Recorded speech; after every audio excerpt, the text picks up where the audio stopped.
Laura lived alone in a small house outside Denver. Her backyard faced a narrow alley and a line of tall trees behind a chain-link fence. It was usually very quiet at night. One evening in February, Laura was sitting on the couch watching TV around midnight when the backyard motion light suddenly turned on. She barely noticed at first, probably just a raccoon, but after almost a minute, the light was still on. Normally it turned off after about 30 seconds. Laura muted the TV and looked toward the sliding glass door that led to the backyard. The blinds were closed. She stood up and walked over. Something about the situation felt strange. She carefully moved one of the blinds aside and looked outside. The yard looked empty. The fence, the trees, nothing unusual. Laura sighed and let the blind fall back into place. But as she started walking back toward the couch, the motion light suddenly turned off.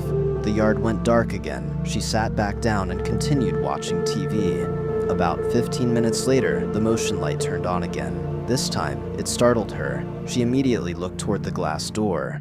The light stayed on longer than before. Laura slowly walked back over and looked outside again. At first, everything looked normal, but then she noticed something near the fence. A shape. Someone was standing there, perfectly still. A tall figure on the other side of the chain-link fence. Laura froze. She couldn't see the person's face clearly because the light behind her reflected off the glass door.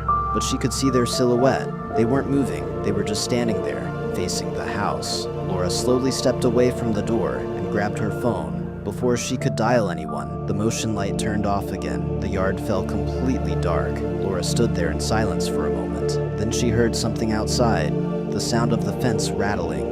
Her heart started racing. She slowly walked back to the door and looked outside again. At first, she couldn't see anything. Then the motion light turned back on, and Laura felt her stomach drop. The figure was no longer by the fence. It was now inside the yard, standing only a few feet away from the sliding glass door.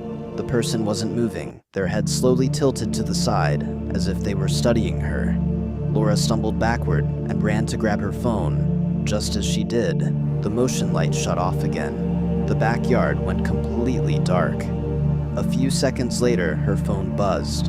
It was a notification from her security camera. Motion detected, backyard. Laura opened the camera app. The footage showed the yard clearly under the motion light, the sliding glass door, the empty grass. But then she noticed something strange. In the reflection of the glass door, she could see the figure standing directly behind her inside the house.